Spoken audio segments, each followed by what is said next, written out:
ओम नमो भगवते वासुदेवाय। भगवान विष्णु और माता लक्ष्मी की कृपा दृष्टि सदैव आप लोगों पर बनी रहे। प्रिय श्रोतागणों, वरुथनी एकादशी की आप सभी को हार्दिक शुभकामनाएं।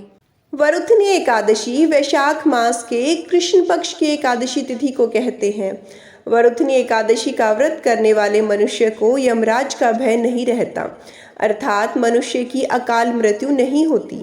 साथ ही इस व्रत को करने से व्यक्ति को विष्णु लोक में स्थान मिलता है। वरुथनी एकादशी का व्रत करने वाले मनुष्य को कथा का पठन या श्रवण अवश्य करना चाहिए। तो प्रिय श्रोतागणों, आइए श्रवण करते हैं वरुथनी एकादशी की व्रत कथा।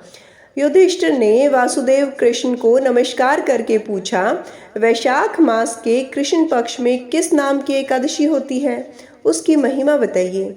भगवान श्री कृष्ण बोले, राजन, वैशाख कृष्ण एकादशी वरुथनी के नाम से प्रसिद्ध है। यह इस लोक और प्रलोक में भी सौभाग्य प्रदान करने वाली है। वरुथनी के व्रत से ही सदा सौख्य का लाभ और पाप की हानि होती है। यह समस्त लोगों को भोग और मोक्ष प्रदान करने वाली है। वरुथनी के व्रत से ही मानधाता तथा धुंधुमार आदि अनेक राजा स्वर्गलोक को प्राप्त हुए हैं। एक बार नर्मदा नदी के तट पर मानधाता नाम के राजा का राज्य हुआ करता था। वह बड़ा ही तपस्वी था। एक समय ऐसा आया कि राजा की तपस्या के दौरान एक जंगली भालू आया और उसके पैर को चबाने लगा, लेकिन राजा तपस्या में लीन रहा। भालू राजा को घसीट कर जंगल में ले गया। भालू को देख राजा अत्यधिक डर गया। इस दौरान राजा ने भगवान विष्णु से जीवन की रक्षा के लिए प्रार्थना की।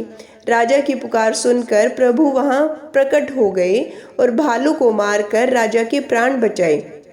तब तक भालू ने राजा का पैर खा लिया था। इसकी वजह से राजा बेहद दुखी था। राजा को इस परिस्थिति में देखकर भगवान विष्णु ने उसको एक उपाय बताया। प्रभु ने राजा को वरुथनी एकादशी करने के लिए कहा। राजा ने प्रभु की बात को मानकर वरुथनी एकादशी का व्रत किया और उसने वाराह अवतार मूर्ति की पूजा की। इसके बाद इस व्रत के प्रभाव से राजा फिर से सुंदर शरीर वाला हो गया और मृत्यु के पश्चात स्वर्ग को प्राप्त हुआ। इसी तरह वरुथनी एकादशी की शुरुआत हुई। जो 10,000 वर्षों तक तपस्या करता है, उसके समान ही फल वरुथनी के व्रत से भी मनुष्य प्राप्त कर लेता है। हे नरश्रेष्ठ, घोड़े के दान से हाथी का दान श्रेष्ठ है। भूमि दान उससे भी बड़ा है। भूमि दान से भी अधिक महत्व तिल के दान का है। तिल दान से बढ़कर स्वर्ण दान और स्वर्ण दान से बढ़कर अन्न दान है, क्योंकि देवता, पितृ और मनुष्यों को अन्न से ही तृप्ति होती है। विद्वान पुरुष ने कन्यादान को भी अन्नदान के ही समान बताया है। कन्यादान के तुल्य ही धेनु का दान है। यह साक्षात भगवान का कथन है।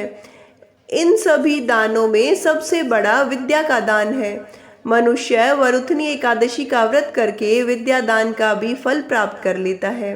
जो लोग पाप से मोहित होकर कन्या के धन से जीविका चलाते हैं, वे पुण्य का क्षय होने पर यातना में नरक में जाते हैं। अतः सर्वदा प्रथम करके कन्या के धन से बचना चाहिए। उसे अपने काम में नहीं लाना चाहिए।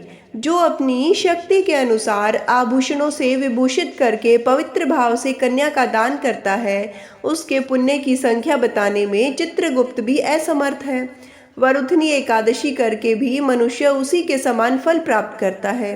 व्रत करने वाला वैष्णव पुरुष 10वीं तिथि को कांस, उड़द, मसूर, चना, कोदो, शाख, मधु, दूसरे का अन्न, 2 बार भोजन, इन वस्तुओं का परित्याग कर दे।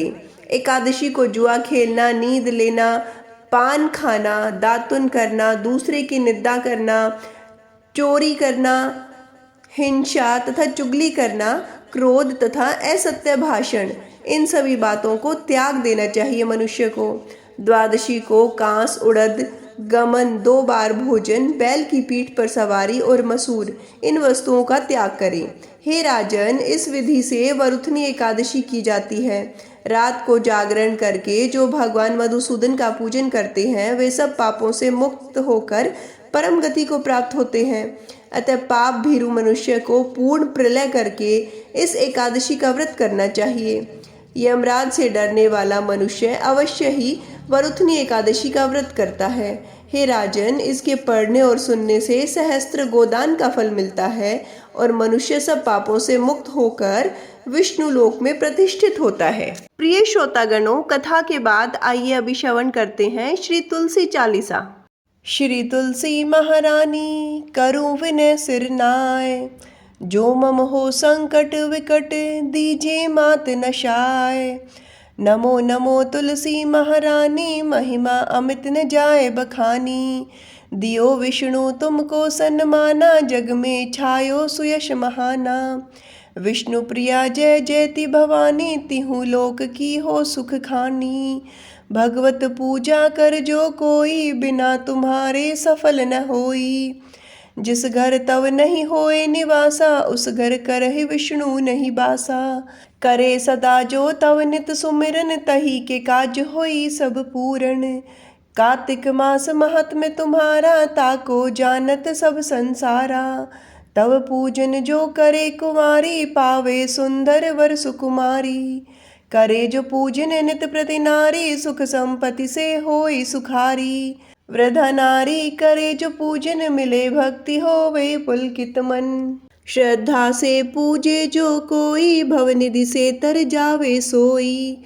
कथा भागवत यज्ञ करावे, तुम बिन नहीं सफलता पावे। छायो तब प्रताप जग भारी, ध्यावत तुम ही सकल चितधारी। तुम ही मात यंत्रन तंत्रन, सकल काज सिद्धि होवे क्षण में। औषधि रूप आप हो माता, सब जग में तव यश विख्याता।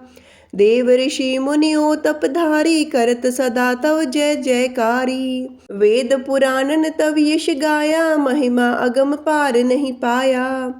नमो नमो जय जय सुख करणी, नमो नमो जय दुख निवारणी। नमो नमो सुख संपत्ति देनी, नमो नमो अग काटन छेनी। नमो नमो भगतन दुख हरनी, नमो नमो दुष्टन मद छेनी। नमो नमो भव पार उतारनी, नमो नमो प्रलोक सुधारनी। नमो नमो निज भक्त उभारनी, नमो नमो जन काज सवारनी। नमो नमो जय कुमति नशावनी, नमो नमो सुख उपजावनी। जयति जयति जय तुलसी माई, ध्याऊं तुमको शीश नवाई। निज जन जानी मोहि अपनाओ, बिगड़े कारज आप बनाओ। करूँ विनती मैं मात तुम्हारी, पूर्ण आशा करहूँ हमारी। शरण चरण कर जोरी मनाऊं, निश दिन तेरे ही गुण गाऊं। करहूँ मात अब मोह पर दाया, निर्मल होए सकल मम काया। मांगू मात यह वर दीजे, सकल मनोरथ पूर्ण कीजे। जानू नहीं कुछ नेम अचारा, क्षमहू मात अपराध हमारा। 12 मास करे जो पूजा, तासम जग में और न दूजा। प्रथम ही गंगा जल मंगवावे, फिर सुंदर स्नान करावे। चंदन अक्षत पुष्प चढ़ावे, धूप दीप नैवेद्य लगावे। करे आचमन गंगा जल से, ध्यान करे हृदय निर्मल से। पाठ करे फिर चालीसा की, स्तुति करे मात तुलसा की। यह विधि पूजा करे हमेशा, ताके तन नहीं रहे कलेशा। करे मास कार्तिक का साधन, सेवे नित पवित्र सिद्ध हुई जाही। है यह कथा महासुखदाई, पढ़े सुने सो भव तर जाई। तुलसी मैया तुम कल्याणी, तुम्हारी महिमा सब जग जानी। भावन तुझे माँ नित नित ध्यावे, गा गा कर माँ तुझे रिझावे। यह श्री तुलसी चालीसा, पाठ करे जो कोय। गोविंद सो फल पावही, जो मन इच्छा होय। प्रिय श्रोतागणों, तुलसी चालीसा का पाठ करने के बाद तुलसी माता की आरती का गायन अवश्य करें। इससे उच्च कोटि के पुण्य का लाभ मिलता है।